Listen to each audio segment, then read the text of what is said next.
Hello, मैं कनश्री आचार्य। Contact number 84205 नीचे दिया जा रहा है। आप लोग अगर ये वीडियो पहली बार देख रहे हो या मुझे पहली बार देख रहे हो और मुझसे कांटेक्ट करना चाहते हो तो इस एड्रेस को पहनकर जो फर्स्ट वीडियो दिया है मैंने उसको देख लो। फ्री कंसल्टेंसी ऑनलाइन कैसे देती हूँ। ये है सेकंड वीडियो राहु को लेकर। राहु कैसे इंसान को ख़त्म कर देते हैं। पहली बात तो ये कि कोई भी प्लैनेट अच्छा नहीं है, कोई भी प्लैनेट बुरा नहीं है, ये बात अच्छी तरह समझ लो। जैसे कि ये अगर आपका लग्न चार्ट, राशि चार्ट मैंने बनाया ज्योतिषी होने के नाते, तो ये है कि यहाँ पर अगर लग्न है तो एंटी क्लॉकवाइज अगर 6th हाउस में, 8th हाउस में या 12th हाउस में देवगुरु बृहस्पति भी बैठा हुआ है तो भी वो आपको अच्छा फल नहीं देगा। बर्थ चार्ट की बात कर रही हूँ, मतलब जन्म के समय पर वो बृहस्पति आपके लिए अच्छा नहीं है। तो वो बृहस्पति अगर लग्न के हिसाब से द्वितीय सेकेंड हाउस में जाए या थर्ड हाउस में जाए या फोर्थ हाउस में जाए, वो 100% अच्छा फल कैसे देगा? क्योंकि जन्म के समय पर आप पर तो स्टैंप लग चुका है कि आपके लिए गुरु देवगुरु बृहस्पति अच्छा नहीं है। ये एकमात्र ज्योतिषी ही आपको, सही ज्योतिषी आपको बता सकते हैं। तो इसी तरह ये बृहस्पति अगर 6th हाउस में, 8th हाउस में, 12th हाउस में है मतलब अच्छा नहीं है। अगर जन्म के समय पर लग्न अगर मेष है तो 5th हाउस में बृहस्पति आए तो जरूर अच्छा है।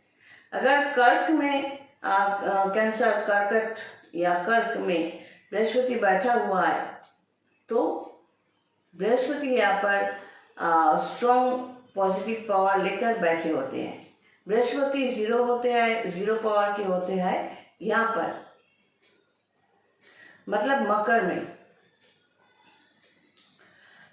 तो एक प्लेनेट को लेकर मैं बोल रही हूँ, पहले समझाने की कोशिश कर रही हूँ।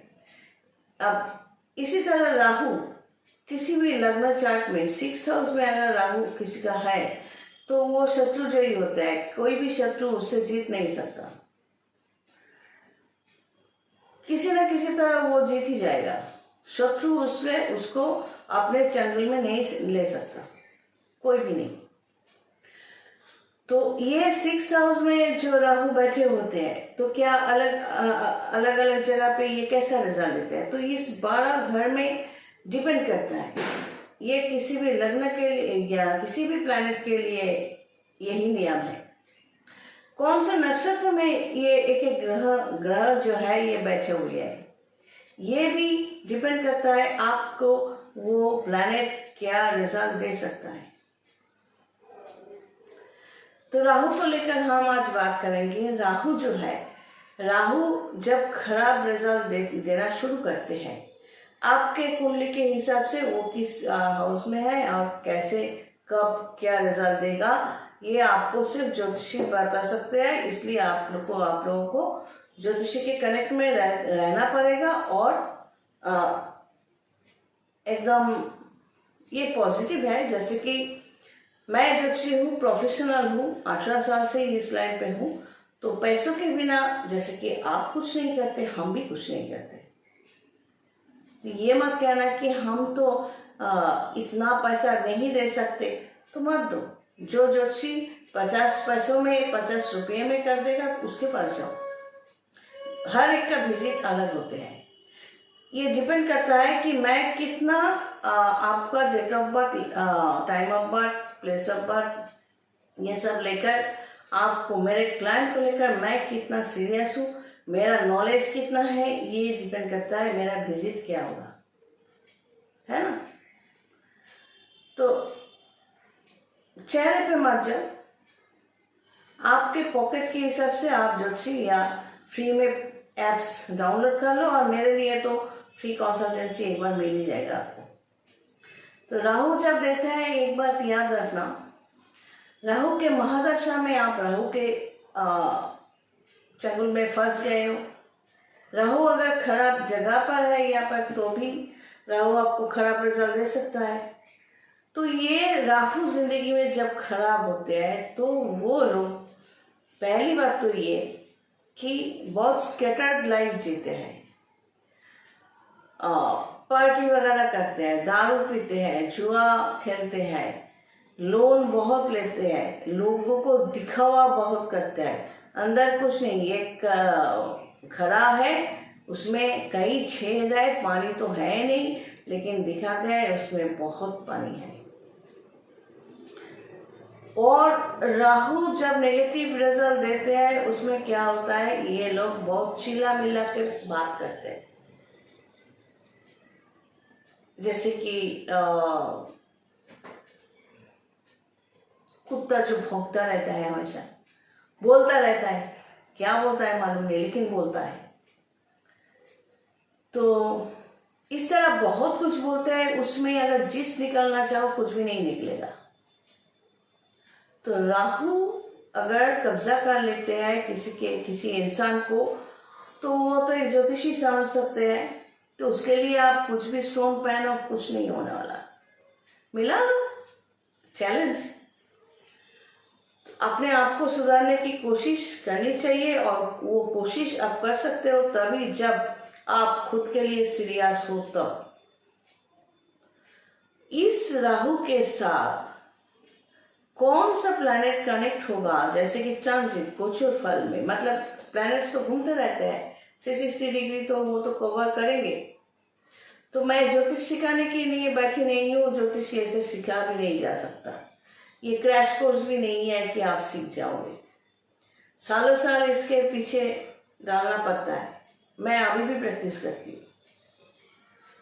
तो एक टाइम निकल जाता है जिंदगी से तो वो वापस कभी नहीं आएगा। और एक बात बता दूं बीच में कि जैसे मैं बंगाली हूँ, पहले तो हिंदी में कुछ करती थी वीडियोस, बीच में बंद हो गया था, मैंने फिर से शुरू की।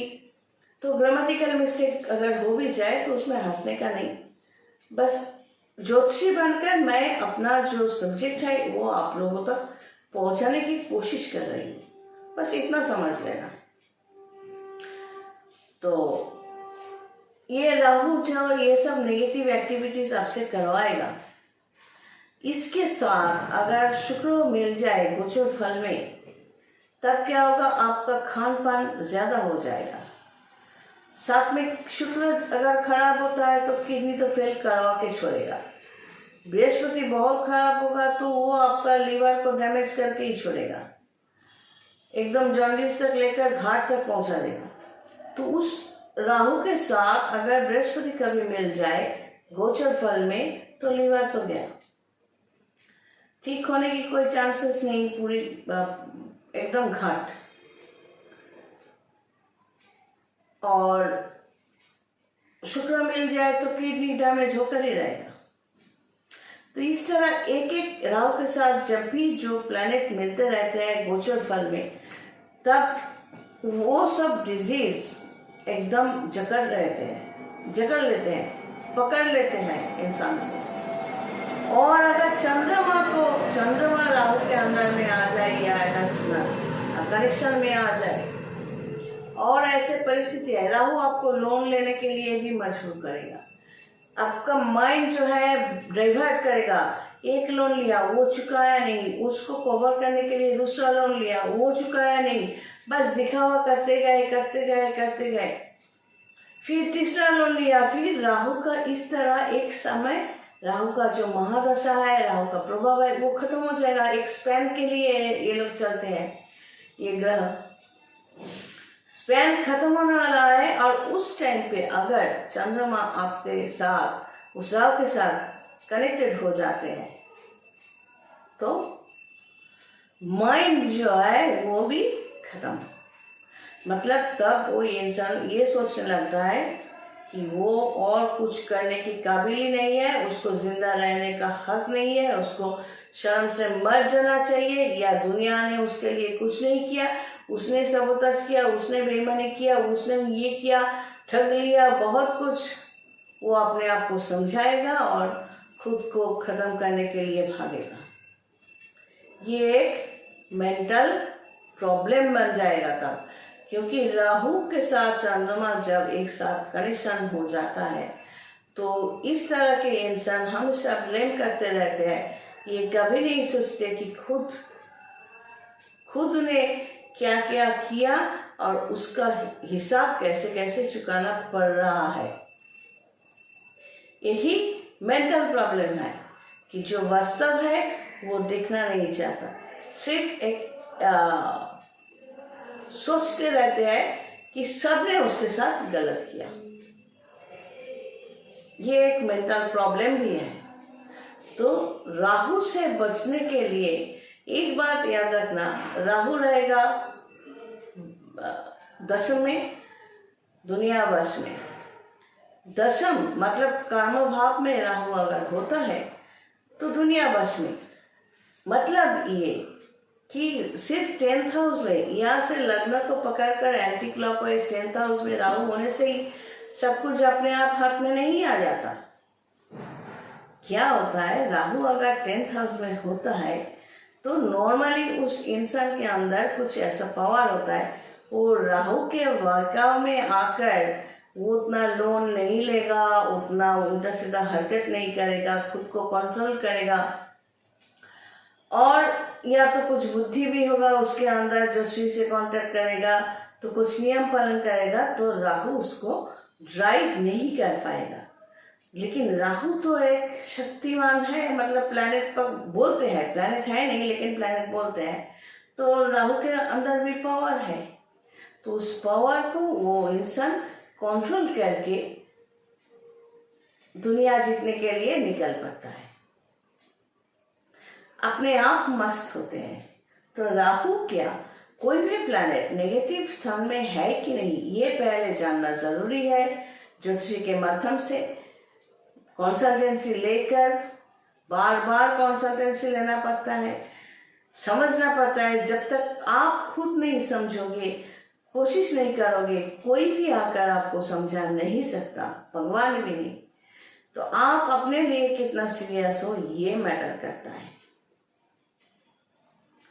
तो कोई भी प्लैनेट खराब हो, राहु भी, राहु को अगर कंट्रोल नहीं किया, इस तरह वो बहुत सारे बीमारी देता है, खत्म कर देते हैं लोगों को।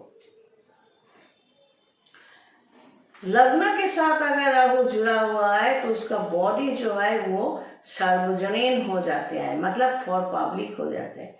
मतलब वो अगर लड़का है तो कई लड़कियों औरतों के साथ वो सोएगा ही, फिजिकल रिलेशन करेगा ही।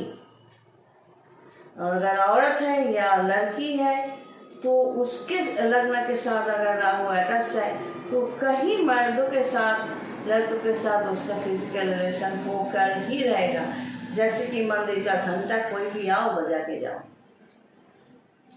जैसे कि मंदिर का घंटा कोई भी आए, कोई भी आओ बजा के जाओ। तो यही प्रॉब्लम है, मंदिर का घंटा कोई भी आओ बजा के जाओ। तो उस लग्न भाव में, उस देह भाव में राहु, जब राहु का स्पैन जो खत्म हो जाता है तब क्या होता है, उस शरीर में कई रोग। एक बात भूलना नहीं कि एकदम 180 डिग्री ऑपोजिट में केतु भी बैठा हुआ है। तो राहु को पावर मिल रहा है तो केतु भी तो साथ में ही होंगे। तो राहु को कंट्रोल करना बहुत जरूरी है। वो ऐसे नहीं कर सकते, पत्थर पहन के भी कुछ भी नहीं कर सकते जब तक खुद ना चाहो खुद को बदलने की या गाइडेंस लेने की, तभी जाके आप राहु को बच कर सकते हो और आगे निकाल सकते हो। God bless and take care.